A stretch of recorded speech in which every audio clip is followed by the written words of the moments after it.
साथियों, 26 नवंबर 2020 को देशव्यापी हड़ताल, पूरे देश के अंदर सबसे बड़ी हड़ताल होने वाली है। और इस हड़ताल के अंदर सारी ट्रेड यूनियंस शामिल हैं। सारे मजदूर, ट्रेड यूनियंस, कर्मचारियों के जितने भी संगठन हैं, सारे संगठन इस हड़ताल में शामिल हैं। साथियों, एक बात और समझना है, ये जो देशव्यापी हड़ताल है, यह हड़ताल किसी व्यक्ति के खिलाफ नहीं है। यह हड़ताल सरकार की गलत नीतियों के खिलाफ है। यह हमको अच्छी तरीके से समझना है।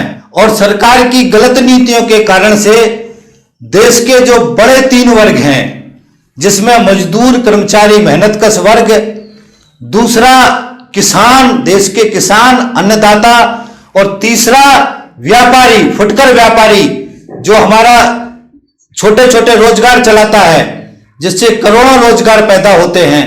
ये 3 वर्ग जिसमें सारा मेहनतकश वर्ग है, उसके ऊपर सरकार की इन गलत नीतियों के कारण से बड़ा हमला हुआ है।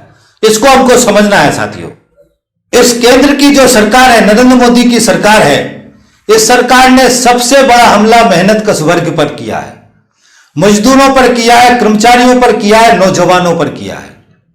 नौकरी का जो सुरक्षा था, स्थायी नौकरी का जो अधिकार था, उस अधिकार को इन्होंने लगभग नष्ट कर दिया है। जो कोड बनाए हैं, संहिता बनाई है, वो संहिता ऑलरेडी लोकसभा में पारित हो चुकी हैं। जिस दिन से वो राष्ट्रपति के साइन होंगे, उस दिन से ये पुराने जितने श्रम कानून हैं, ये श्रम कानून सारे नष्ट हो जाएंगे और ये संहिता उनकी जगह ले लेंगी। पूंजीपतियों को पूरी तरीके से फिक्स टर्म नाम का एक टूल दिया गया है, जिसके बाद से परमानेंट करने का जरूरत खत्म हो गया है। फिक्स टर्म क्या है? ये फिक्स टर्म ये है कि आप एक एग्रीमेंट करो 2 साल का, 2 साल नौकरी करो, फिर इसको हटा दो, फिर 2 साल नौकरी कराओ, फिर एग्रीमेंट करो, फिर इसको हटा दो। एग्रीमेंट से नौकरी, और जब कंपनी चाहे उस एग्रीमेंट को खत्म कर दे, जब चाहे आपको नौकरी से हटा दे। तो ये जबरदस्त एक टूल है जो नरेंद्र मोदी की सरकार ने देश के पूंजीपतियों को दिया है। और इससे उन्होंने देश का जो नौजवान है, जो डिग्री, डिप्लोमा कर करके, पढ़ लिख करके जो कॉलेजों से निकल रहे हैं बच्चे, इनका जीवन तबाह हो गया है। इनका जीवन बर्बादी की तरफ धकेल दिया गया है। उसके साथ में वो अपना एग्रीमेंट की मांग नहीं कर सकता, और जो जीआई मिलना चाहिए उस तरीके से जीआई की मांग नहीं कर सकता। ये पूरी तरीके से जो वेतन बढ़ाने की पद्धति है, उसको भी मजबूर करके नकार दिया है। क्योंकि आप जैसी वेतन बढ़ाने की बात करेंगे तो आपको नौकरी से भगा देगा। वो नौकरी से भगाने का टूल इन्होंने मालिक को दे दिया है। तो उससे जो मजबूर करा के, उसको गुलाम बना करके, उसका जितना ज्यादा से ज्यादा शोषण कर सकते हैं वो करेंगे। ये रास्ता नरेंद्र मोदी की सरकार ने बना दिया है। तो ये गलत नीति है। इसी नीति के खिलाफ ये हड़ताल है। इस सारे संरक्षण के जो कानून थे, सारे कानूनों को इन्होंने नष्ट कर दिया, पूरी तरीके से गुलामी में धकेल दिया। जिस तरीके से हम 1800 में थे, जब 100-150 साल पहले औद्योगिकीकरण शुरू हुआ, उस समय मजदूर गुलाम था, मेहनतकश वर्ग गुलाम था। उसी तरीके की गुलामी में इस नरेंद्र मोदी की सरकार ने देश के मेहनतकश वर्ग को कानूनी रूप से धकेल दिया है। धकेलने वाला नहीं है, धकेल दिया है, समझ लो अच्छी तरीके से। और उसका परिणाम है कि आज की तारीख में नौजवान मारा फिर रहा है। नौजवान को स्थायी नौकरी नहीं है। आज यहां लगा रहे, कल वहां भगा रहे। ठेकेदारी में नौकरी, फिक्स टर्म में नौकरी, ट्रेनिंग में नौकरी, अप्रेंटिस में नौकरी, सारे शोषण के टूल पूंजीपति इस्तेमाल कर रहे हैं। तो पहला सबसे बड़ा हमला जो किया है वो मेहनतकश वर्ग पे किया है, नौजवानों के जीवन पे किया है। इसी के साथ में साथ ही हम समझते हैं कि इन्होंने जो श्रम कानून है, उसमें जो असंगठित क्षेत्र के मजदूर हैं, जिसमें निर्माण मजदूर हैं, जिसमें स्कीम वर्कर है, आंगनवाड़ी है, आशा उषा है, मध्याह्न भोजन कर्मी है, ड्राइवर है, कंडक्टर्स हैं, ट्रांसपोर्ट कर्मचारी हैं, बहुत तरीके से हमाल पल्लेदार है, बीड़ी श्रमिक हैं, जो घरों पे जो उत्पादन का काम करते हैं, बहुत सारे ऐसे श्रमिक हैं जो अपने घरों पे छोटे छोटे प्रोडक्ट बनाते हैं। ये सारे श्रमिक जो है, इनको श्रमिक की परिभाषा से ही बाहर कर रहे हैं। इनको वो श्रमिक नहीं मान रहे। जब इनको श्रमिक नहीं मान रहे तो इनको श्रमिकों का अधिकार ही नहीं मिलेगा। इससे वो करोड़ों करोड़ मेहनत कश वर्ग है, वो श्रमिक के हिसाब से उसको जो सुविधाएं मिलना चाहिए, वेतन मिलना चाहिए, सहूलियतें मिलना चाहिए, वो सारी उसकी नष्ट करने की योजना इस सरकार ने बना ली। असंगठित क्षेत्र में एक बड़ा हमला इस सरकार ने किया है। जो कल्याण बोर्ड है, जैसे श्रम कल्याण बोर्ड है श्रमिकों का, भवन निर्माण कल्याण बोर्ड है, बुढ़ी मजदूरों का बोर्ड है, हम्बालों पल्लेदारों का बोर्ड है, जितने भी बोर्ड हैं इनको भी धीरे धीरे करके वो खत्म करने की कोशिश कर रहे हैं। तो बड़ा मेहनत कश वर्ग पे हमला किया। ये नीति गलत है। इसी नीति को बदलने के लिए हड़ताल की जा रही है। हम सबसे अपील करते हैं, जितने नौजवान हैं, मेहनत कश वर्ग हैं, असंगठित क्षेत्र के मजदूर हैं, किसी भी सेक्टर में काम कर रहे हैं, सभी मजदूरों को इस बात को समझना है, वो समझ करके इस हड़ताल में शामिल होना है, ताकि इस नरेंद्र मोदी की सरकार को इस गलत कानून जो बनाए हैं, इन कानूनों को हम वापस करा सके।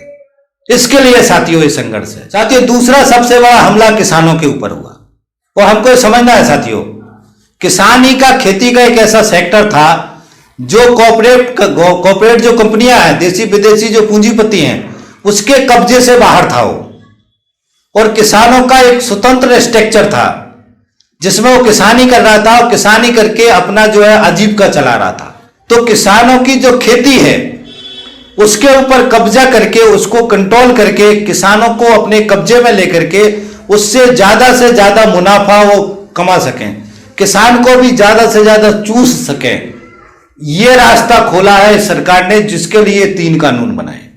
अभी 3 जो है किसानों के जो कानून बनाए, जिसमें काफी विवाद चला, जिसमें किसान आंदोलन कर रहे हैं, और किसान 26 तारीख को भी आंदोलन, 26-27 को भी आंदोलन कर रहे हैं। तो ये साथियों किसानों को लूटने का रास्ता बनाया। इसके जो कानून है और बाकी विस्तृत जानकारी हम किसानों का अलग से वीडियो बनाएंगे तो उसमें आपको बताएंगे। तो खेती पर हमला, और किसान को, जो आम किसान है, उसको देसी विदेशी पूंजीपतियों का गुलाम बनाने का जो रास्ता है वो इस सरकार ने खोला। तीसरा जो सबसे बड़ा हमला है साथियों, वो व्यापारियों पर है, फुटकर व्यापार। व्यापारियों को समझ में आया नहीं अभी तक, मगर विडंबना है साथियों, आज की तारीख में 100% FDI लाने के बाद फुटकर व्यापार में पूरी तरीके से वो विदेशी कंपनियां जो दुनिया के मार्केटों पे कब्जा करके बैठे हैं, वो कंपनियों का एंट्री हमारे देश में हो गया। उनकी बड़ी बड़ी कंपनी बढ़िया तरीके से हमारे देश में सेट हो गई, और बड़ी संख्या में आज की तारीख में ऑनलाइन मार्केटिंग, दुकानों खोले वो अलग है, मगर उन्होंने ऑनलाइन जो मार्केटिंग चालू की है, घर बैठ करके घरों पे सामान जो भेज रहे हैं, उसके माध्यम से मार्केट के बड़े क्षेत्र पर उन्होंने कब्जा कर लिया, और बड़ी संख्या में फुटकर व्यापार पे देसी विदेशी कंपनियों का कब्जा हो गया है। ये हमको समझना है। आज जो व्यापारी हैं, बड़ी संख्या में एक एक ग्राहकों की टुकटुकी लगा के देखते हैं कि मेरे दुकान पे कोई ग्राहक आ जाए, मगर उसकी चेतना में समझ में नहीं आ रहा कि सरकार की गलत नीति के कारण से मेरा ये रोजगार पूरी तरीके से नष्ट हो रहा है, और आने वाले समय में और पूरी तरीके से नष्ट होगा, ये बिल्कुल सुनिश्चित है। ये हमको समझना है, देश के व्यापारी वर्ग को समझना है, और व्यापारी वर्ग को समझ के खड़ा होने की जरूरत है, डर निकाल करके खड़ा होने की जरूरत है। तो व्यापारी वर्ग से भी अपील है, जो फुटकर व्यापारी हैं, कि इस वीडियो को सुने, और सारे व्यापारियों को सुनाने की जरूरत है, और एकजुट होकर के इस सरकार की इन गलत नीतियों के खिलाफ संघर्ष करने की जरूरत है। तो ये तीसरा साथियों बड़ा हमला व्यापारी वर्ग के ऊपर हुआ, जिसको हमको समझने की जरूरत है। और साथियों तीनों हमलों में हम देखते हैं एक ही चीज है जिसको समझना, अच्छी तरीके से पकड़ लो। मजदूरों को लूटने के लिए कौन लूटेगा? देसी विदेशी कॉर्पोरेट कंपनियां। उसके लिए पूरे श्रम कानून नष्ट किए नरेंद्र मोदी की सरकार ने। तो किसके लिए रास्ता खोला? देसी विदेशी कॉर्पोरेट कंपनियों के लिए, पूंजीपतियों के लिए, उनका मुनाफा बढ़ाने के लिए। किसानों के बारे में क्या किया उन्होंने? किसानों के जो छोड़ा बड़ी बड़ी कंपनी, उसमें किसका फायदा होने वाला? देसी विदेशी कॉर्पोरेट कंपनियां। तो देसी विदेशी कॉर्पोरेट कंपनियां उसमें बड़ा मुनाफा कमाएंगी, किसानों को लूटेंगी। तो उसमें किसका फायदा होने वाला? देसी विदेशी कॉर्पोरेट कंपनियां। अब तीसरा जो एफडीआई में, जो फुटकर व्यापार में, फुटकर व्यापार में कौन किसका फायदा है? देसी विदेशी कॉर्पोरेट कंपनियां। तो हमको साथ ये समझना है कि जो नरेंद्र मोदी की सरकार है, ये देसी विदेशी कॉर्पोरेट कंपनियों की सरकार है। ये देसी विदेशी जो कॉर्पोरेट कंपनियां, उनके लोग हैं, उनके लिए काम कर रहे हैं। ये अच्छी तरीके से समझ लो, अच्छी तरीके से दिमाग में घुसा लो। और ये देसी विदेशी जो कंपनियां हैं, ये करोड़ों करोड़ रुपया चंदा भारतीय जनता पार्टी को, आरएसएस के लोगों को, इन सब लोगों को दे रहे, जिस पैसे से हमारे देश में ये चुनावों में नंगा नाच कर रहे हैं। ये हमको समझना है, ये अच्छी तरीके से समझ लो। तो हमको कौन लूटेगा देश को? देसी विदेशी कॉर्पोरेट कंपनी, ये हमको समझना है। और लुटेगा कौन? देश की जनता, देश का मजदूर, देश का नौजवान, देश का किसान, देश का व्यापारी, ये लुटने वाले हैं। और लूटने वाले कौन है? देसी विदेशी कॉर्पोरेट कंपनी। अब इसको पकड़ लेना अच्छी तरीके से, यही असल लड़ाई है। ये दो वर्गों के बीच लड़ाई है, ये दो वर्गीय जो भेद है, ये हमको समझ लेना। और जो देसी विदेशी कॉर्पोरेट कंपनियां हैं, उसके साथ में नरेंद्र मोदी की सरकार है, पूरी ये सरकार है, भारतीय जनता पार्टी है, आरएसएस है, पूरी ये सरकार इनके साथ है। और देश की जो जनता है, ये जनता को धर्म के नाम पे अंधा करके, धर्म के नाम पे, हिंदू मुसलमान के नाम पे झगड़ा करा करके, लड़ा करके, इसको दिमागी रूप से फंसा दिया है इसमें। क्या पे असल सवाल है जो है, इसको नहीं समझना है। हिंदू मुसलमान के नाम पे लड़ना है, और इस लड़ते लड़ते लड़ते अपनी जिंदगी के असल सवाल भूल जाने। तो जो यही हो रहा, भी नौजवान आज की तारीख में अपना ये श्रम कानून खत्म हो गया, ये उसको समझ में नहीं आ रहा, किसानों को भी समझ में नहीं आ रहा। बड़ी संख्या में जो नौजवान है, धर्म में अंधे होकर के अभी भी जय जय मोदी, हर हर मोदी अभी भी कर रहे हैं। तो ये पूरा बड़ा देश का जो 99% जनता है, उसको लूट रहे हैं, उसका शोषण कर रहे हैं, उसको बर्बाद कर रहे हैं। और देसी विदेशी जो कॉर्पोरेट कंपनियां हैं, उनको मालामाल कर रहे हैं। ये इस नरेंद्र मोदी की सरकार की पॉलिटिक्स है, जिसको अच्छी तरीके से समझने की जरूरत है, और अच्छी तरीके से समझ लीजिए। इसके अलावा साथियों, दूसरा क्या है, सबसे जो खतरनाक काम कर रही है नरेंद्र मोदी की सरकार, वो काम है कि ये देश में आधाधुंध निजीकरण चला रही है। अब निजीकरण में भी हमको समझना है साथियों, निजीकरण का मतलब क्या है। निजीकरण एक ऐसा शब्द का इस्तेमाल करते हैं, निवेश, विनिवेश, निजीकरण, जिससे देश की जनता को समझ में नहीं आ रहा। और वो ये समझाने की कोशिश करते हैं कि ये तो देश के भले के लिए है, देश के फायदे के लिए, इससे नौकरियां पैदा होंगी। ये हमको समझना है, ये सारी साथियों फालतू की झूठी बात है। मैं आपको अंग्रेजों के इतिहास में ले जाना चाहता हूं। जिस तरीके से ईस्ट इंडिया कंपनी आई थी, मेरे अंग्रेजी के वीडियो है दर्शन की सीरीज में, आप चाहें तो सुन सकते हैं। उसमें जब ईस्ट इंडिया कंपनी हमारे देश में आई थी, तो सेम यही बातें कर रहे थे वो, जो आज की तारीख में देसी विदेशी कॉर्पोरेट्स कंपनियां कर रही हैं। जो नरेंद्र मोदी की सरकार जो वकालत कर रही है, जो समझा रही है कि इस कंपनियों से आने से फायदा होगा, ये उस समय अंग्रेज समझा रहे थे देश के लोगों को। सेम तरीके, विकास होगा, डेवलपमेंट होगा, नौकरियां पैदा होंगी, ये होगा, वो होगा। फाइनली हमारे देश को लूट के ले गए। अभी क्या है, अभी जो इतनी देसी विदेशी कंपनियां आ रही, इनका कोई मकसद देश को डेवलपमेंट करना नहीं है, ये अच्छी तरीके से समझना।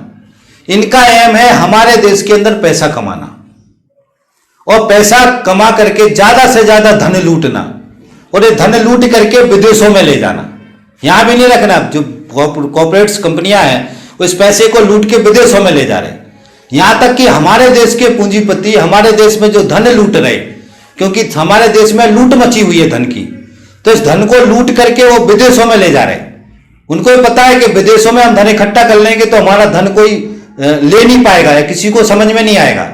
तो बड़ी संख्या में हमारे देश के पूंजीपति भी देश से धन लूट करके विदेशों में जाकर के, दुनिया के दूसरे के देशों में जाकर के कारखाने लगा रहे, वहां पे संपत्तियां इकट्ठी कर रहे। तो ये देश की लूट मची हुई है।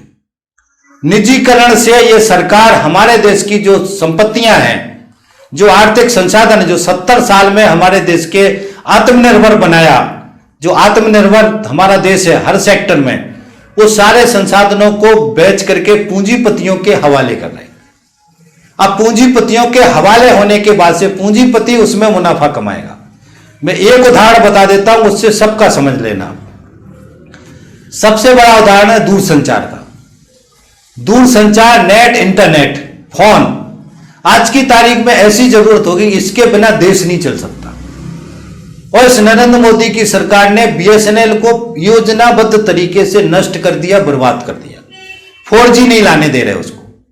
और वही जियो जो इन अंबानी बंधुओं का है, उसको नरेंद्र मोदी की सरकार प्रमोट कर रही है और बड़ी संख्या में जो संसाधन है, संपत्तियां हैं, उसके ऊपर जियो वालों का कब्जा करा रहे हैं। तो हमारे देश के जो दूरसंचार जो सेक्टर, उसके ऊपर जियो का और एयरटेल का कब्जा है। आइडिया 3 कंपनी बची प्रमुख अभी, तो सरकारी कंपनी ध्वस्त हो गई। आज की तारीख में नेट का जो जरूरत है वो इनके हाथ में चला गया। देश का प्रमुख सुरक्षा का संसाधन भी है, इनके कब्जे में चला गया। अब सरकार का उसमें हस्तक्षेप खत्म हो गया। तो ये जितना महंगा आपको नेट देना चाहेंगे, नहीं देना चाहेंगे, इनकी मर्जी। तो इस तरीके से, और इसको अंधाधुंध पैसा लूट रहे हो, अंधाधुंध पैसा कमा रहे हैं।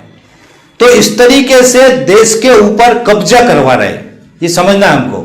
वही रेलवे में हो रहा, अभी आपने फोटोग्राफ देखे होंगे, हवाई अड्डे बहुत सारे बेच दिए, जिसपे अडानी, लखनऊ का अडानी का नाम लग गया हवाई अड्डे पर। बड़ी संख्या में कॉर्पोरेट कंपनियां बिक रही हैं, जिसमें देशी विदेशी पूंजीपति सारी संपत्ति को खरीद रहे हैं। तो ये नरेंद्र मोदी की सरकार अंधे रूप में पूरे देश को बेच रही है, सब कुछ बेच रही है।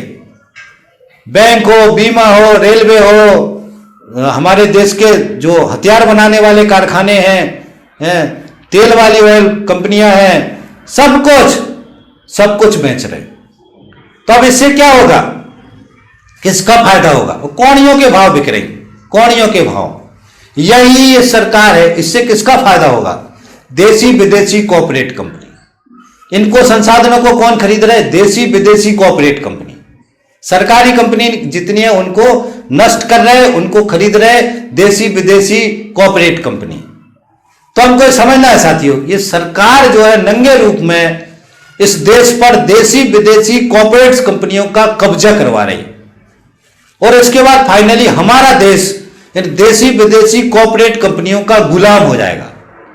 और यही ये नरेंद्र मोदी, आरएसएस, भारतीय जनता पार्टी चाहती है कि हमारा देश परमानेंटली देशी विदेशी पूंजीपतियों का गुलाम हो जाए, ताकि फिर इनका जो राजनीति है, राजसत्ता है, राज व्यवस्था, वो चलता रहे।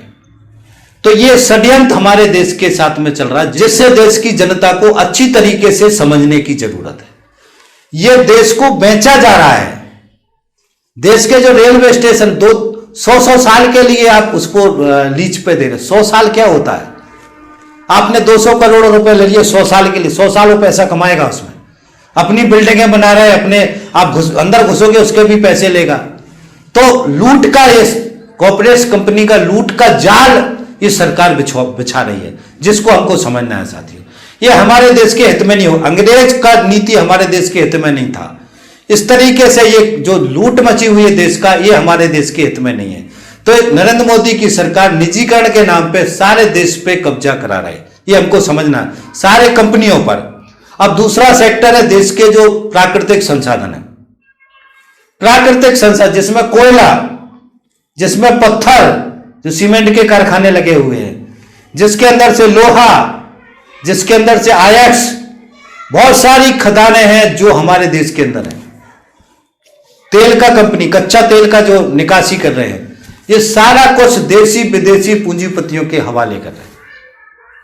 तो देशी विदेशी पूंजीपति इस आर्थिक संसाधनों को लूट करके बड़ा मुनाफा कमा रहे हैं, और मुनाफा उनकी जेब में जा रहा, सरकार के खजाने में नहीं। सरकार को तो थोड़ा बहुत टैक्स के रूप में मिल रहा पैसा, मगर बड़ा पैसा लूट करके वो अपने खजाने में भर रहे हैं। तो हमारा देश का इससे नंगा, इससे बुरा लूट क्या हो सकता है, ये हमको समझना है। जो लूट है देश की नरेंद्र मोदी की सरकार करवा रही है, इसको हमको समझना है। सारे सेक्टर में हथियार बनाने वाली कंपनी, देश का जो बारूद है, वो गोला है, ये जो सारी चीज अगर किसी विदेशी कंपनी को आप दे दोगे और आपके ऊपर कोई दूसरा देश हमला कर रहा हो, बोले हम नहीं दे रहे आपको गोले बारूद, और दे रहे तो 100 रुपए का गोला हम 1 लाख में दे रहे, चाहिए तो ले लो, तो क्या होगा देश का, ये हमको समझना है। इसी तरीके से बिजली का निजीकरण का रास्ता खोल दिया इन्होंने। बिजली जो है, जो सस्ते दामों पे किसानों को मिल रही थी, उसका रास्ता भी बंद कर रहे हैं। तो देश की जनता की जो सहूलियतें हैं, ये संसाधनों से जो पैदा होना है, वो उसको खत्म कर रहे हैं और ये पूरा पैसा पूरा एक तरफ जाना है कॉर्पोरेट कंपनियों की जेब में, यहां से उठा रहे हैं और उनके कंपनियों के खजाने में भर रहे हैं।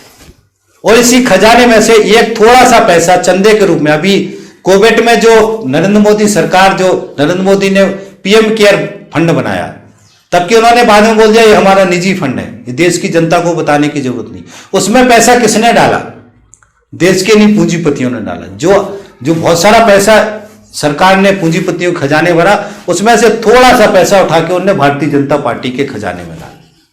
भारतीय जनता पार्टी के पास जो पैसा है, जिसमें विधायक सांसद खरीद रहे 50-50 करोड़ का ये बोली लगा रहे हैं, ये सत्ता पे कब्जा करने के लिए, ये पैसा कॉर्पोरेट कंपनियां दे रही, ये पैसा ये कंपनियां दे रही, जो कंपनियां हमारे देश को लूट रही, हमारे देश पे कब्जा कर रही, हमारे देश के संसाधनों को लूट रही, अंधाधुंध पैसा कमा रही, आप सोच भी नहीं सकते। तो उस पैसे से देश की राजनीति पे कब्जा कर रहे हैं। इसलिए साथियों, अभी हम देखेंगे कि बड़े नंगे तौर पर बीजेपी आरएसएस का जो पॉलिटिक्स है वो इस तरीके से चलेगा, ये देश की सरकारों पे कब्जा करेंगे, वोटर को जाति के नाम पे, धर्म के नाम पे पैसा बहुत बांटेंगे, जलवा बहुत होगा, धन बहुत बहेगा, और पैसे से आजकल सब कुछ बिकता है, सबको बिकाऊ बना दिया है। तो साथियों, हमको समझना है ये धन का जो लूट है, उस लूट के पैसे का जो दुरुपयोग है, इसको भी हमको समझने की जरूरत है, क्योंकि बहुत बड़ा जाल है, आसानी से टूटेगा नहीं। इस जाल को तोड़ने के लिए हथौड़ा मारने की जो कोशिश हो रही है, ये 26 नवंबर की हड़ताल को हो रही है। देश की जनता जागरूक हो, देश की जनता जागरूक होकर के इस सरकार के खिलाफ मोर्चा निकाले, इस सरकार के खिलाफ खड़ी हो, इस सरकार की गलत नीतियों पे जो चल रही है इसको रोकने का दिया हम चेतावनी दें। ये हथौड़ा मारने का जो प्रयास है, ये 26 नवंबर की हड़ताल है, जिस हड़ताल को मजबूत और ताकतवर बनाने की हम सबको जरूरत है। एकजुट होकर के देश के नौजवान, किसान, व्यापारी सबको मिलकर के इस हड़ताल को सफल बनाना है और पूरे मेहनतकश वर्ग को एकजुट होकर के सरकार की इस गलत नीति को रोकना है। अगर हम इसको नहीं रोक पाएंगे साथियों, तो हम पीढ़ी दर पीढ़ी, अगले पता नहीं कितनी पीढ़ियों तक गुलामी दर गुलामी, गुलामी दर गुलामी में हम चले जाएंगे। हमारे बच्चे गुलाम होंगे, उनके बच्चे गुलाम होंगे, पता नहीं कितनी दुर्दशा होगी। अभी हमारे बच्चों की दुर्दशा हम देख रहे हैं, उनको नौकरी नहीं मिल रही, परमानेंट जॉब खत्म कर दी है इन्होंने, धक्के मारे पर बेरोजगारी बढ़ा दी। बेरोजगारी भी इसलिए बढ़ाई ताकि श्रम सस्ता हो, उसकी भी थ्योरी में पीछे समझा चुका हूं। ये सब साजिशें हैं। ये जितनी कोरोना के नाम पर जितने भी प्रोपेगेंडे नरेंद्र मोदी की सरकार ने चलाए हैं, सारी ये साजिशें हैं जो देश के खिलाफ हो रही हैं और आम जनता को लूट करके, चूस करके, पूंजीपतियों के भले के काम के लिए सारे रास्ते बना रहे हैं। ये हमको अच्छी तरीके से समझना है। हमारे देश में आज असल लड़ाई हिंदू मुसलमान की नहीं है, ये हमको समझ लो। हिंदू मुसलमान की लड़ाई नहीं है, हिंदुस्तान पाकिस्तान की भी लड़ाई नहीं है। सबसे बड़ा चिंता का विषय है ये देशी विदेशी कॉर्पोरेट कंपनियां हमारे देश पर कब्जा कर रही, और जिसको कब्जा हमारे देश की सरकार करवा रही। ये सबसे बड़ा चिंता का विषय है आज का, जो चिंता का विषय हमारे लोगों के दिमाग में भी नहीं है। देश को लूट के, देश को बर्बाद करके, देश को परमानेंट गुलाम बना करके, आज की तारीख में सारे जैसे कोयला ये सब लूट करके देशों विदेशों में एक्सपोर्ट करके खत्म कर दिए।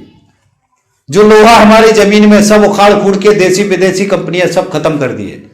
जो तेल है, ऑयल है, वो सारा हमारा निकाल के मुनाफे, फिर क्या होगा देश का? फिर हमारी अगली से अगली पीढ़ी क्या करेगी? उनके पास क्या होगा? उनके पास कुछ नहीं होगा। तो हमको ये समझना है साथियों, ये जो धन है हमारे जमीन के अंदर, इसको हमको बचाना है, इसको हमको संरक्षित करना है। इससे जो पैसा आए वो देश की जनता के विकास में लगना है। ये है मुख्य बात जिसको हमको समझना है। धरती से जो भी पदार्थ निकलते हैं, जो भी वस्तुएं निकल रही हैं, उससे वो पैसा, वो सामान, वो संपत्ति, चाहे तेल हो, चाहे कोयला हो, चाहे आवश्यक हो, ये सारे देश की जनता के भले के लिए लगने हैं।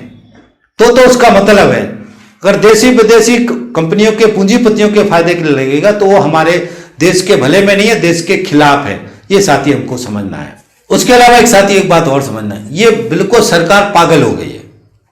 नरेंद्र मोदी और आरएसएस जो स्वदेशी की बात करते थे, स्वदेश की बात करते थे, ये नंगे रूप में स्वदेशी के दुश्मन हैं। और जो बोलते हैं लोकल वोकल, जो नरेंद्र मोदी जी बीच बीच में कुछ डायलॉग मार देते हैं, वो सिर्फ मजे ले रहे हैं, वो झूठ बोल रहे हैं।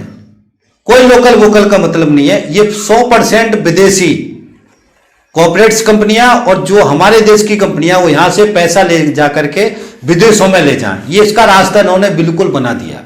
ये अच्छी तरीके से समझना है। तो ये जो पूरी तरीके से देश का जो भी कुछ भी नहीं, जैसे परमाणु संयंत्र हैं, यहां तक कि हमारे जो सैटेलाइट्स हैं, जो सैटेलाइट्स भी प्राइवेट छोड़े जाएंगे। जो हमारे देश के अंदर जो हमारे रिसर्च सेंटर हैं, जिसमें इसरो जैसा रिसर्च सेंटर, ये भी प्राइवेट कंपनियों के लिए काम करेंगे। तो ये पूरी तरीके से अंधे हो गए हैं, पागल हो गए हैं। पूरी तरीके से देश को गुलाम बनाने का जो है, इतना बुरा समय कभी नहीं था हमारे देश का, इतना बुरा वक्त कभी नहीं आएगा नंगे रूप में, जिसको हमको साथी समझने की जरूरत है। बहुत ही दुखद है ये, मगर बात यह है कि इसको अभी हमारे देश की जनता समझ नहीं रही है। साथियों, एक पक्ष और समझना है, जो हमारा सर्विस सेक्टर है, जिसमें खासतौर से शिक्षा और स्वास्थ्य। शिक्षा हर व्यक्ति को चाहिए और स्वास्थ्य सबको चाहिए। तो इस लूट के बीच में शिक्षा स्वास्थ्य भी कॉर्पोरेट्स कंपनी, देशी विदेशी जो बड़े बड़े पूंजीपति हैं, उनको इस क्षेत्र में भी आने का रास्ता खोल दिया है सरकार ने। शिक्षा और स्वास्थ्य पर भी ये कंपनियां मुनाफा कमाएंगी, इसका रास्ता इस सरकार ने खोल दिया है। इसलिए हम देखते हैं साथियों कि आने वाले समय में शिक्षा इतनी महंगी होने वाली है कि देश की जो जनता है, आम जनता है, आज भी वो पढ़ा नहीं सकते हैं, इंजीनियरिंग कॉलेजों में नहीं पढ़ा सकते हैं। सरकारी जितना स्ट्रक्चर है उसको ये नष्ट कर रहे हैं और सारा प्राइवेट कॉलेज, प्राइवेट स्कूल, सब कुछ प्राइवेट ला रहे हैं। और आज की तारीख में ये समझ है साथियों कि प्राइवेट जो स्कूल है, कॉलेज हैं, उसमें देश की बड़ी आबादी है जिसकी इतनी हैसियत नहीं है कि वो उन कॉलेजों में अपने बच्चों को पढ़ा सके। तो बच्चे अनपढ़ होंगे, बच्चे पढ़ नहीं पाएंगे। और ये बीजेपी आरएसएस का समझ भी यही है कि बच्चों को पढ़ने नहीं देना है। ये समझ लो किस तरीके की सोच है इनकी।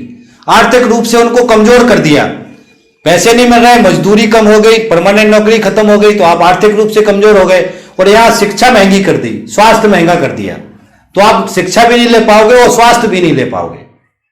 तो बड़ी संख्या में लोग ये अशिक्षित करके उनको, ताकि अशिक्षित लोगों को दिमागी रूप से कंट्रोल करने में आसानी होती है, ये इनका सोच है। इसलिए बड़ी संख्या में यूथ, खासतौर से गरीब जो आबादी है, उनकी पीढ़ी पढ़ ना पाए, जिसके लिए नई शिक्षा नीति लेके आए, बहुत ही खतरनाक है, जिसका विरोध करना चाहिए, जिसको हमको अच्छी तरीके से समझे। उसके लिए तो जनता को लड़ना चाहिए, हम उसके लिए हमें समझे में नहीं आ रहा। उसी तरीके स्वास्थ्य में देख लीजिए साथियों, सरकारी स्ट्रक्चर पूरा नष्ट कर रहे हैं और पूरे प्राइवेट हॉस्पिटल इतना महंगा कि आज की तारीख में बड़ी संख्या में आबादी है जिसके पास पैसे नहीं है इलाज कराने के लिए, और वो घर पे कोई बड़ी बीमारी हो जाए तो वेट करते हैं कि आदमी मर जाए, अस्पताल नहीं ले जा सकते, क्योंकि अस्पताल में इतना महंगा इलाज है कि उसका जिंदगी भर का कमाई सब जमीन जायदाद बिक जाएगा। तो हमको साथ ये समझना है कि इस पे निजीकरण करके, देशी विदेशी पूंजीपतियों को इन्वॉल्व करके, इसको पे भी लूट रहे, बिजली पे कोई भी सेक्टर नहीं बचा। ट्रांसपोर्ट में आपको पूरी कॉर्पोरेट्स कंपनियां लाना चाह रहे, जहां ये बसें चल रही हैं, ये जो बस संचालक है, एक एक दो गाड़ियां चला रहे, ऑटो चला रहे, ट्रक चला रहे, इनकी जगह पे भी वो देशी विदेशी कॉर्पोरेट्स कंपनियों को लाना चाह रहे हैं। तो ये सरकार पागल हो रही है पूरी तरीके से। फिर ये लोग करेंगे क्या? हमारे जो देश की जनता है वो क्या करेगी? तो ये पूरी तरीके से साथियों देश को अंधकार में डाल दिया इन्होंने। ये पूरी नीतियां बिल्कुल गलत हैं सरकार की, जिसको हम सभी को साथी समझना है और सभी को साथियों एकजुट होकर के इस गलत नीतियों का विरोध करना। अच्छी तरीके से समझ लीजिए, आज नहीं, ये बहुत लंबा संघर्ष चलेगा, ये हमको समझना है।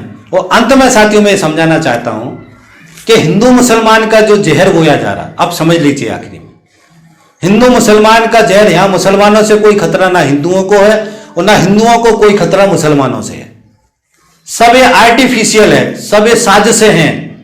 जो हिंदू मुसलमान का नफरत है वो लड़ाई देश में बनाई जा रही है, और ये लड़ाई इसीलिए बनाई जा रही ताकि आप ये जो देश को लूटने का, गुलाम बनाने का जो पूरा ये चल रहा षड्यंत्र, इस षड्यंत्र को देश की जनता समझ ना सके। इसलिए हिंदू मुसलमान के नाम पे, धर्म के नाम पे नफरतें पैदा करके, और धर्म के नाम पे, क्योंकि हमारा देश का ये बहुत बड़ा दुखद पहलू है कि हम इतने ज्यादा आस्तिक है हमारे देश की जनता कि धर्म के नाम पे आप उनको पागल बना सकते हैं, धर्म के नाम पे आप उनको बेवकूफ बना सकते हैं, धर्म के नाम पे आप जनता को उपद्रवी बना सकते हैं, धर्म का नशा चढ़ा करके एक दूसरे के आप मारा काटी करवा सकते हैं, दंगा फसाद करवा सकते हैं, सर कटवा सकते हैं, कत्ल करवा सकते हैं, कुछ भी करवा सकते हैं। तो ये धर्म का जो इस्तेमाल हो रहा है इसको हमको समझना है, और हमको सबको इस धर्म का दुरुपयोग चाहे हिंदू धर्म की तरफ से हो रहा है या इस्लाम धर्म की तरफ से हो रहा, मुसलमानों की तरफ से हो रहा, सबको समझना है।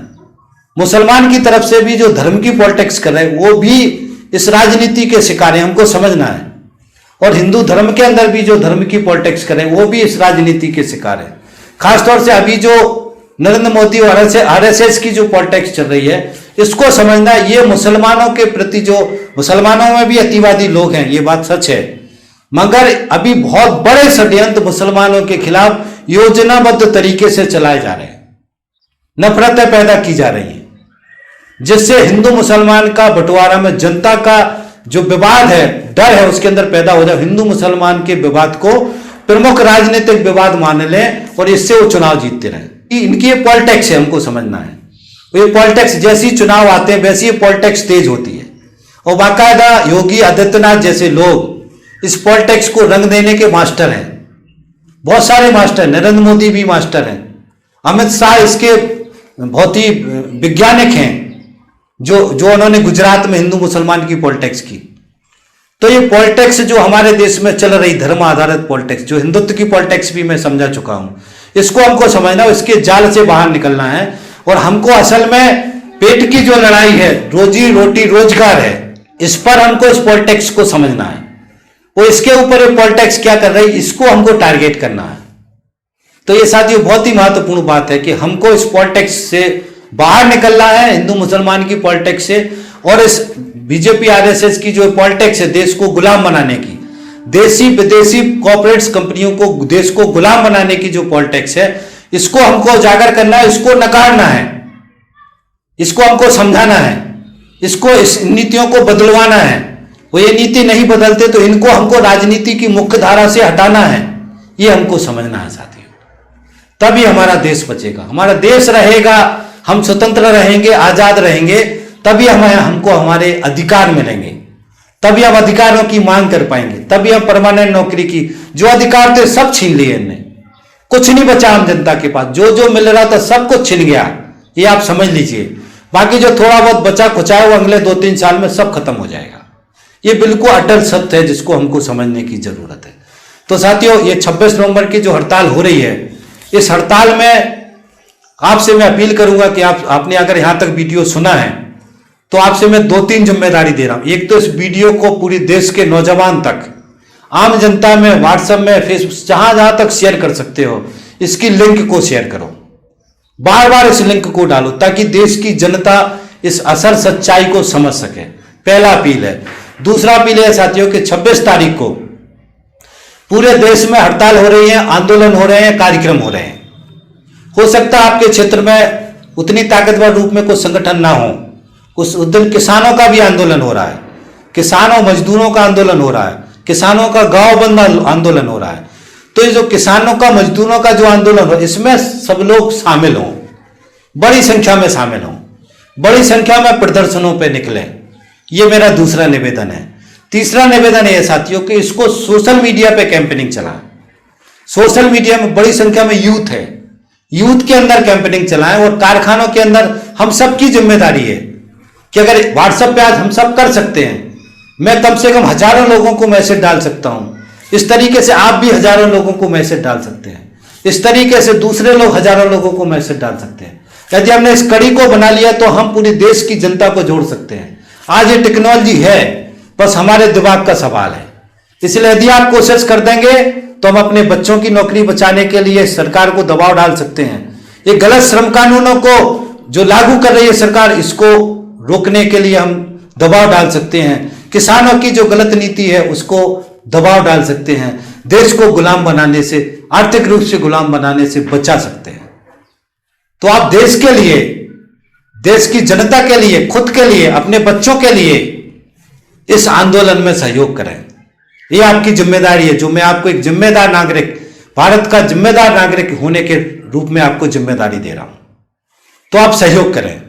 और अंत में साथियों मेरे 2-3 निवेदन है। एक तो यह है कि यदि हमारा चैनल सब्सक्राइब नहीं किया हो तो चैनल को सब्सक्राइब कर लें। और प्ले लिस्ट में इस हड़ताल से जुड़े हुए एक फोल्डर है, पिछली हड़तालों के भी फोल्डर है, गुलामी का एक फोल्डर है जिसमें श्रम कानूनों से जुड़ी जानकारी है, बहुत सारे मजदूरों से, किसानों से जुड़ी सारी जानकारी प्ले लिस्ट में है। तो चैनल भी सब्सक्राइब कर लें ताकि आप हमारे साथ जुड़ जाएं और उसके साथ में प्ले लिस्ट में जाकर के ये सारे जो जानकारी है, सारे वीडियो, इनको समय निकाल करके सुने। तो इसी अपील के साथ कि आप सहयोग करेंगे, मैं अपनी बात खत्म करता हूं। థ్యాంక్ యూ సాథి, ధన్యవాद, థ్యాంక్స్। ఈ వీడియో మీకు నచ్చినట్లయితే లైక్ చేయండి, మీకు తెలిసిన వారితో షేర్ చేయండి।